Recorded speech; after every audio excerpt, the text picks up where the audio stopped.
অসমীয়াৰ বাপতি সাহোনৰ ৰঙালী বিহুক লৈ খল-মাখল পৰিৱেশে বিৰাজ কৰিছে ৰাজ্যত। সোমবাৰৰ দিনটো ৰঙালী বিহুৰ প্ৰথমটো দিন। এই দিনটো ৰাজ্যবাসীয়ে পালন কৰে গৰু বিহু হিচাপে।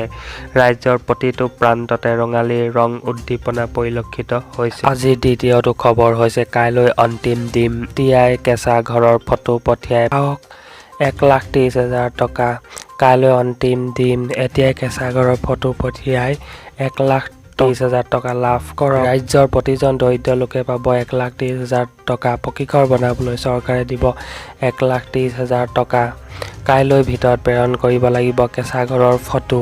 কাইলৈ ভিতৰত আপলোড কৰিব লাগিব কেঁচা ঘৰৰ ফটো। অসমৰ প্ৰতিজন লোকৰে থাকিব পকী ঘৰ। এতিয়াৰে পৰা অতি সহজেই লাভ কৰিব চৰকাৰী ঘৰ। চৰকাৰী ঘৰক লৈ নতুন নিয়ম জাৰি চৰকাৰৰ।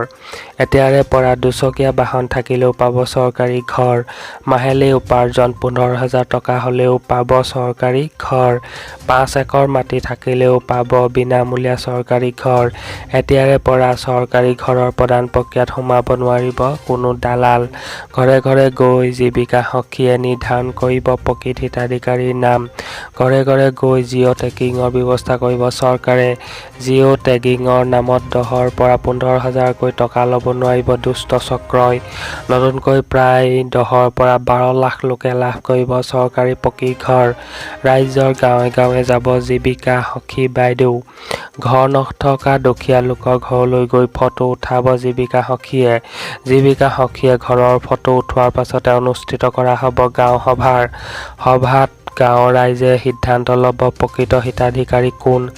ইয়াৰ পাছত ব্লক পৰ্যায় আৰু জিলা পৰ্যায়তো পৰীক্ষা কৰা হ'ব দুখীয়া পৰিয়ালক। নিজৰ জৰাজীৰ্ণ ঘৰৰ ফটো তুলিও চৰকাৰক দিব পাৰিব বঞ্চিত দুখীয়া পৰিয়ালে। PMAY ঘৰৰ পৰা বঞ্চিত দুখীয়া পৰিয়ালে অন্বেষা পৰ্টেলত দিব পাৰিব ঘৰৰ ফটো। কাইলৈ হৈছে অন্তিম দিন।